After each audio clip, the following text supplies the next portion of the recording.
Nevis. From the VON Newsline, this is the VON Major Newscast. Good evening, I am Tashon Tyson, in with you over your NMedia News package for today, on the 25th February 2019. In our lead stories, nationally, SKN records its 8th homicide for 2019, and CARICOM leaders meeting here in St. Kitts and Nevis. Regionally, Antigua Customs launches probe after police officer caught with drugs. Internationally, President Trump to delay further tariffs on Chinese goods. And in sports, SDA Jets defeat JT United in VPL League. We'll have the details of these and other stories after this message.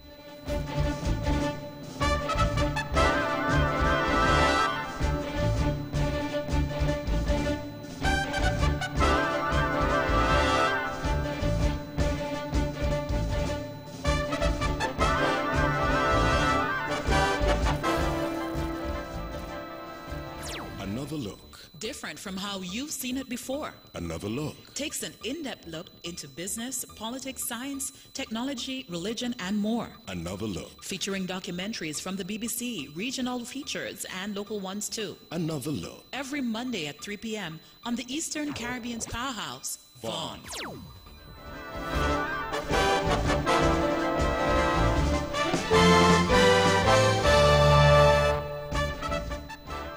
Welcome back, and on the national news in detail. Police have confirmed that one man was gunned down earlier today, February 25th. The incident is said to have occurred in the Limekeel area in St. Kitts sometime after 9 a.m. Sources have disclosed to the VON Newsline that the name of the victim is Shavon Connick Kendricks. Additional information have revealed that the victim is from the Limekeel area. This is the 8th homicide to be recorded in St. Kitts and Nevis. Up to press time, no arrests have been made. The VON Newsline will provide more on this story as it develops. Leaders from across the region are expected here in St. Kitts and Nevis this week to discuss, among other things, enhancing regional air and maritime transportation and further advancing the CARICOM Single Market and Economy, CSME. The leaders will meet for the 30th intersessional meeting where a number of issues of regional importance are for deliberation ahead of the heads of government meeting slated for July in Castries, St. Lucia. According to a statement from the Caribbean Community CARICOM, heads of government will examine recommendations from a special meeting of the CARICOM Council for Trade and Economic Development COTED on transportation held in St. Vincent and the Grenadines on 18th of February. The February 26th and 27th intersessional meeting will also seek to advance measurable steps for action on the CSME, which were identified at a special meeting of heads in Trinidad and Tobago in December. These include new categories for free movement of persons. According to the CARICOM statement, leaders will engage with the private sector in implementing the Protocol on Contingent Rights, which was signed by 10 member states during the 39th regular meeting in Jamaica last July. The St. Kitts and Nevis' Prime Minister, Dr. Honorable Timothy Harris, is the chairman of the Caribbean Community CARICOM. Constable Carl Gordon, number 635, is the Constable of the Year for the Nevis Division of the Royal St. Christopher and Nevis Police Force. He was named the top cop from a field of 8 other constables at the Royal St. Christopher and Nevis Police Force Nevis Division Constables Awards ceremony, which was held on Saturday, 23rd February. Number 677, Constable Trevin Mills, placed second, while number 735, Lowell Wallace, placed third. The other nominees were Constable Glenville Nesbitt, Woman Constable Sherilyn Matthew Best, Constable Maxim Isaiah, Constable Kareem Romney, and Constable Bissett Bentley. The awards dinner is an annual event staged by the Strategic Planning Group in the Nevis Division to reward the junior officers for their outstanding work. A release from the Ministry of the Human Resources in the Nevis Island Administration NIA regarding scholarship offers from the Republic of China Taiwan is encouraging individuals who are interested in higher education to apply for Taiwan's MOFA or ICDF scholarship programs. The programs cover a variety of fields such as business, management, agriculture, Mandarin Chinese, engineering, technology, and nursing. Moreover, applicants have a variety of universities for their individual preference. Applications for the ICDF must be submitted to the Ministry of Human Resources by March 4, 2018. However, MOFA applications must be received by March 18, 2019. The importance of sustainable land management is the focus of a new project to be launched in St. Kitts and Nevis this week. The project to be launched on Tuesday, 26 February is titled Addressing Impacts of Acute Land Degradation in the College Street Gut in St. Kitts and Quarries and Sand Mining Hotspots on Nevis. The Department of Environment is the lead agency with funding from the Global Environment Facility, GF. The overall goal of the sub-project in St. Kitts and Nevis is to reduce and reverse land degradation by an integrated water, land and ecosystems management approach. The project would strengthen the institutional capacity, improve the policy framework, and facilitate pilot projects within the College Street Gut watershed St. Kitts and key quarry sites and nearby wetlands and coral reefs Nevis earmarked by rehabilitation. Integrated Water, Land and Ecosystems Management in Caribbean Small Island Developing States, GEF-IWE Co-Project, is a 5-year multifocal area regional project. 9 other Caribbean countries, namely Antigua and Barbuda, Barbados, Cuba, Dominican Republic, Grenada, Jamaica, St. Lucia, St. Vincent and the Grenadines, and Trinidad and Tobago will be participating in the project. The acceptance of the unanimous recommendations put forward by the National Marijuana Commission would mean some fundamental changes to existing laws in St. Kitts and Nevis, which the Cabinet will have to consider carefully and consult further on. This view was put forward by Prime Minister Dr. Honorable Timothy Harris in Parliament on Wednesday, 20th February, while reporting on the recommendations from the National Marijuana Commission. The government has accepted more than a dozen recommendations presented by the Commission in its final report on the way forward for the use of marijuana in the country. The Commission could not agree, I repeat, the Commission could not agree that cannabis should be legalized for religious purposes or that it should be legalized for recreational purposes. The Cabinet considers, therefore, that a phased approach is advisable, taking the unanimous recommendations of the Commission as our first steps, and thereafter considering the other areas in which unanimity could not be achieved, and that would be a prudent approach to take. Prime Minister Dr. Honorable Timothy Harris. The recommendations were submitted to the Cabinet after some 15 months of consultations across the Federation.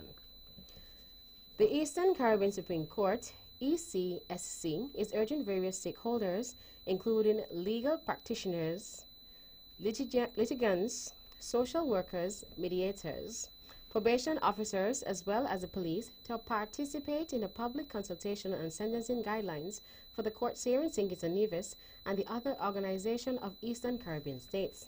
A statement released by the court earlier this week states, "The rule of law can only be maintained and strengthened by ensuring public confidence in the transparency and consistency of judicial approach."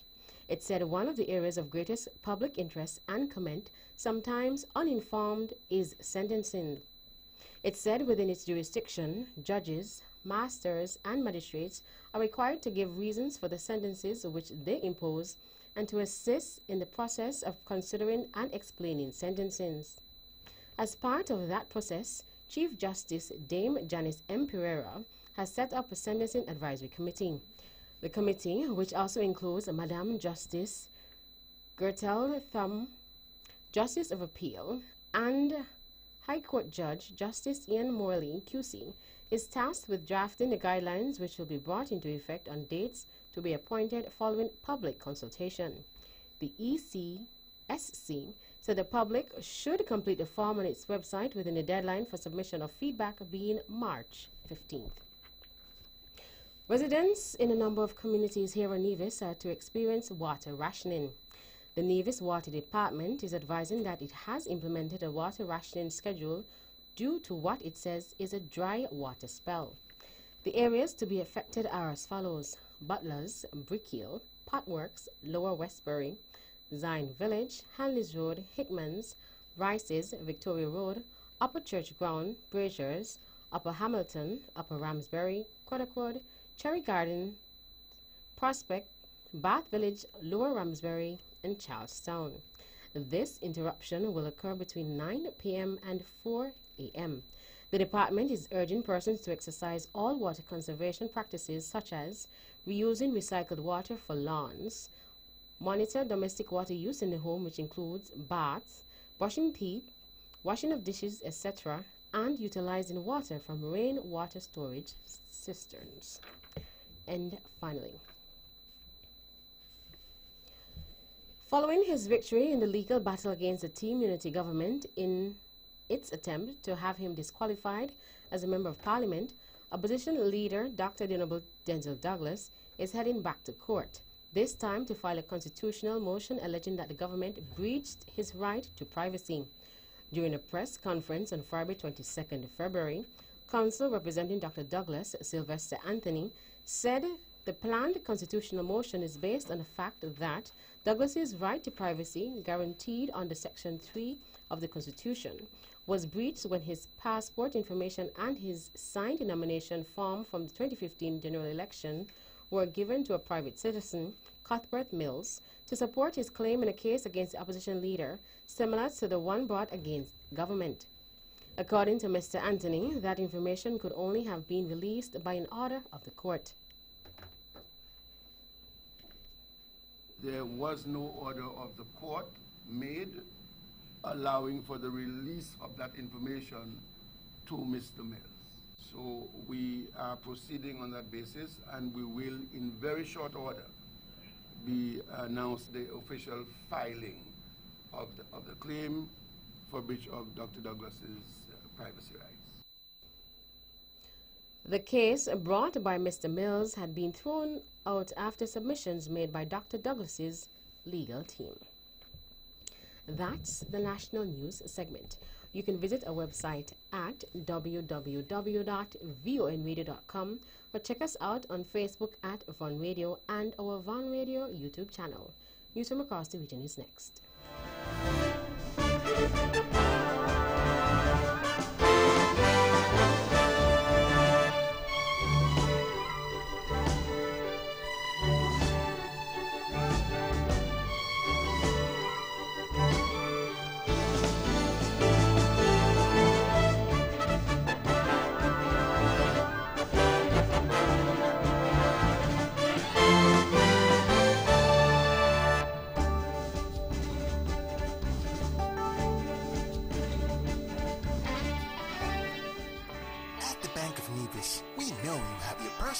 as well as your business needs, and we're here to help.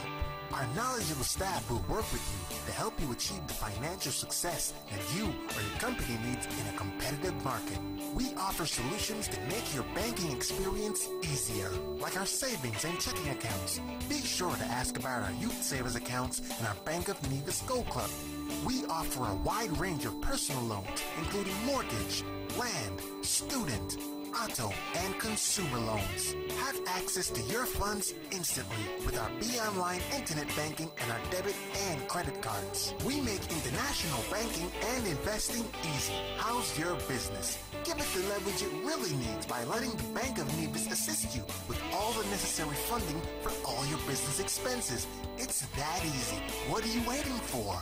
The Bank of Nevis Limited, improving the quality of life. Like us on Facebook at www.facebook.com/The Bank of Nevis.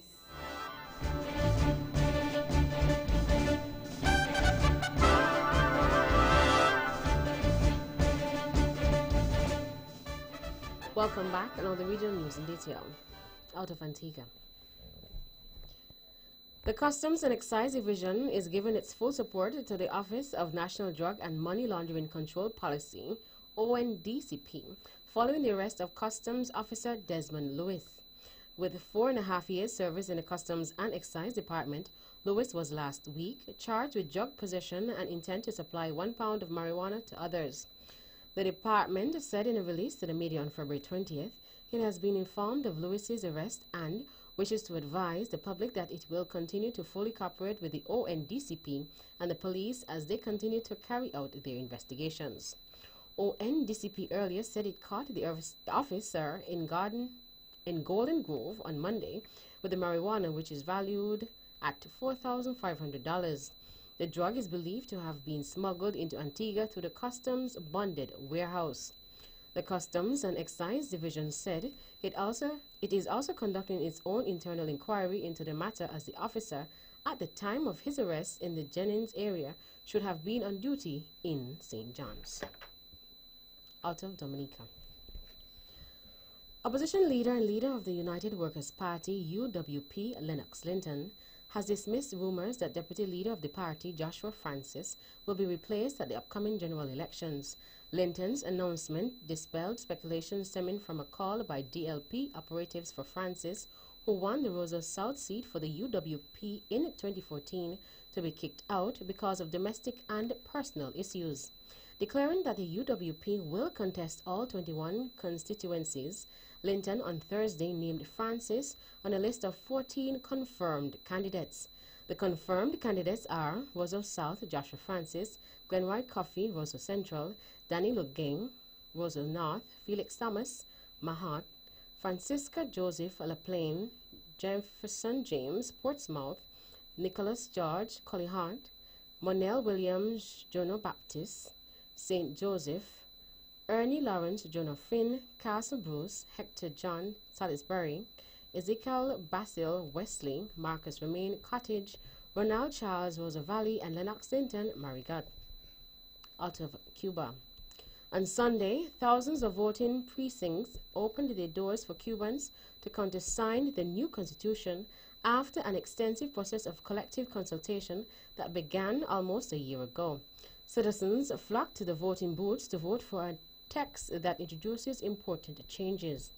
The new law that was submitted to a referendum was approved last December by the National Assembly, and in it, Cuba is recognized as a socialist democracy, in addition to validating private property as a supplementary economic actor. Out of the BVI. More than half of the Royal Virgin Islands Police, RVIPF, has been assigned to election day duties today, February 25th, Police Commissioner Michael Matthews has said. The top cop said the officers will take on various roles as election day progresses. The crux of those duties will be to ensure security and support at each of the 17 polling stations to ensure the vote is unimpeded and that persons attending polling stations act in accordance with the requirements of the Election Act, Matthews said. While noting that the RVIPF will continue to provide normal policing response, Matthews said it is a considerable commitment for the force. And finally, 5 former prime ministers of Caribbean Community CARICOM countries on Friday expressed great disquiet about political developments in Venezuela and have rejected the use of force to resolve the issues. The former heads of government, P.J. Patterson of Jamaica, Said Mercer, Belize; Owen Arthur, Barbados; Kenny Anthony, St. Lucia; and Lester Bird of Antigua and Barbuda, also insisted that humanitarian aid that they acknowledged is needed in Venezuela should not be politicized, but should be conducted under the auspices of the United Nations, according to normal procedures, including the participation of the government and other authorities. The joint statement from the former CARICOM prime ministers came as tensions continue to soar in Venezuela over humanitarian aid. On February 7th, the Venezuelan army on the borders of President Nicolas Maduro blocked the Tienditas Bridge on the border of Colombia, where several vehicles loaded with food and medicines were waiting to enter the country. Maduro has vowed to prevent what he calls a fake aid spectacle, seeing it as a precursor for a U.S. military intervention.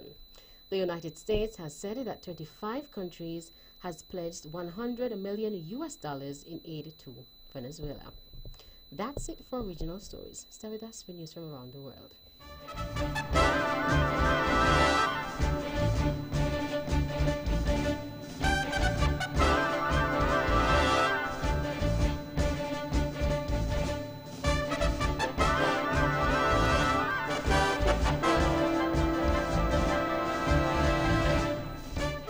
Welcome back, and now the international news in detail.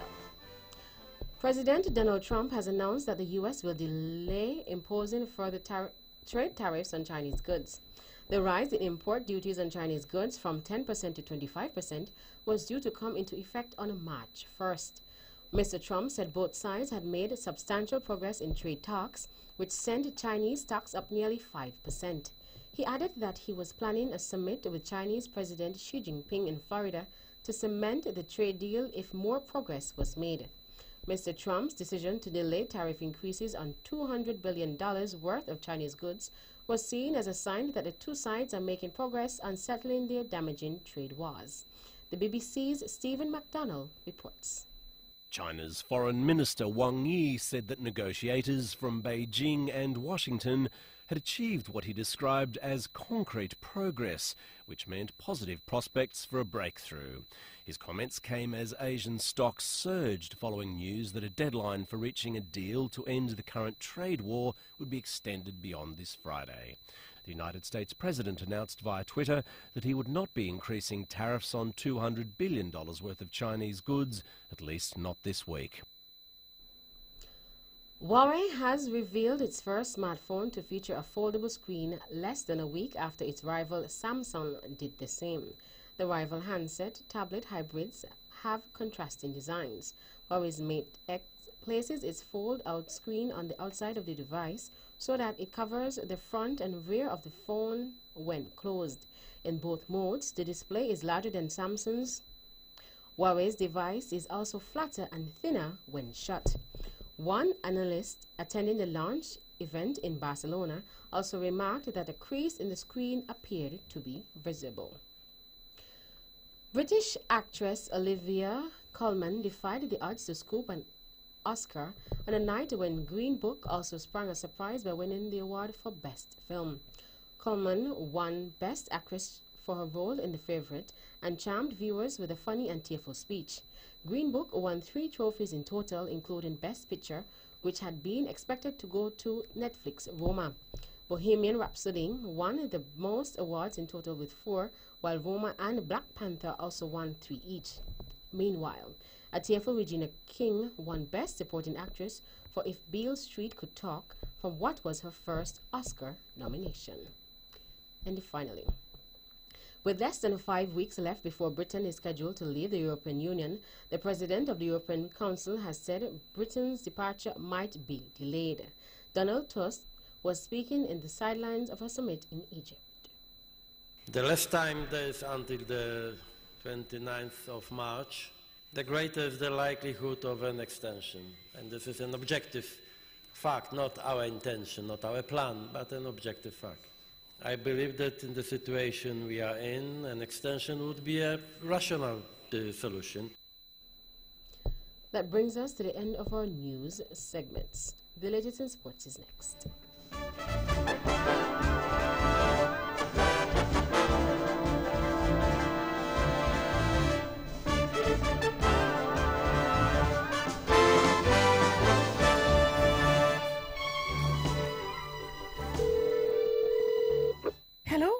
Hello? Yes?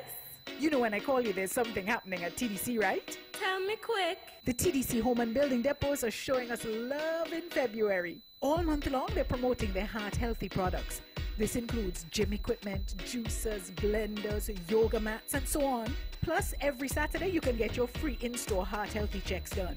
Really, girl? Yes, and Keep Fit every Tuesday afternoon during their Heart Healthy series at the TDC Clubhouse on the Frigate Bay Road. Culturama Body in progress. Well, I don't want to miss out, so we must go by TDC Home and Building Depot this month.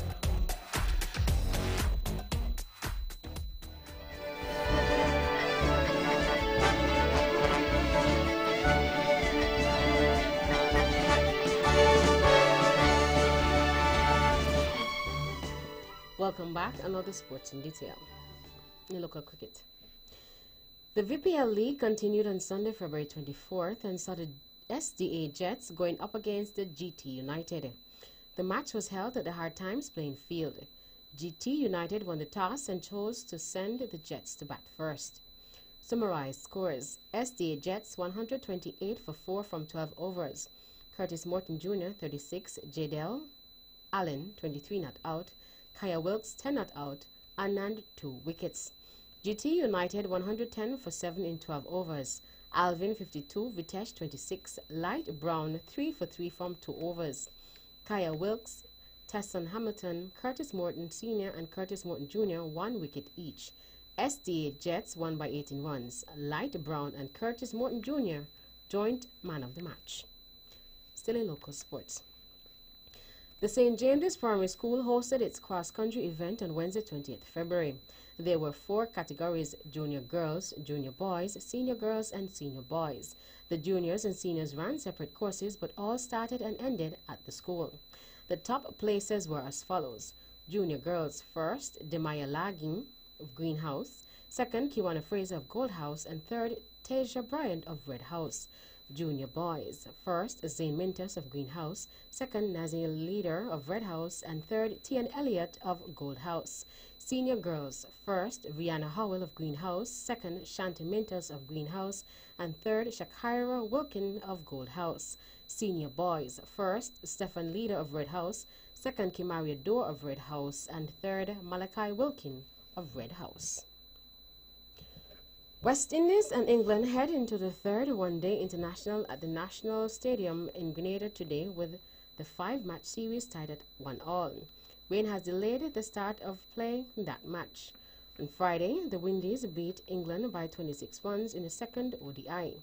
Scores: West Indies 289 for 6, Shimon Hetmyer 104 and Chris Gale 50. England 263, Ben Stokes 79 and Ewan Morgan 17. And in the West Indies Championship, the Leeward Islands and Trinidad and Tobago played to a draw at the Warner Park Cricket Stadium in St. Kitts. Scores: Leeward Islands 365 and 315 for 6. Trinidad and Tobago 339 and 236 for 4. Barbados beat the Windward Islands by 23 runs. Scores: Barbados 215 and 192, Windward Islands 138 and 246. Jamaica beat Guyana by 8 wickets. Scores: Jamaica 139 and 158 for 2, Guyana 158 and 138. And finally, in tennis, Belinda Bencic upset world number 4 Petra Kvitova to win the Dubai Championships, her 3rd WTA title. Switzerland's Bencic, ranked 45th, beat the Czech 6-3, 1-6, 6-2 to claim her first WTA title since 2015. Saturday's victory was also the 21-year-old's fourth in a row against a player ranked in the world's top 10 at the tournament. That's it for sports. The general weather forecast is next.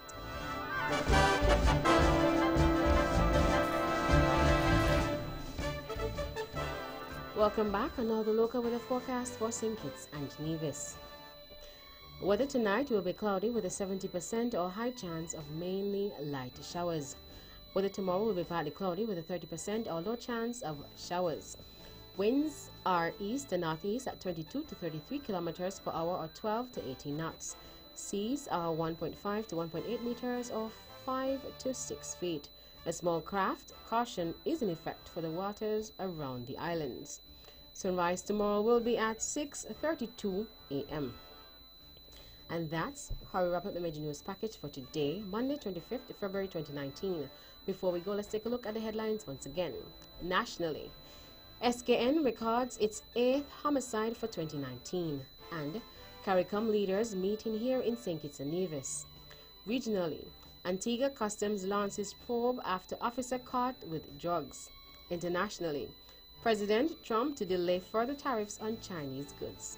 And in sports, STA Jets defeats GT United in VPL League. On behalf of the rest of the news team, I am Tashan Tyson, wishing you a pleasant evening.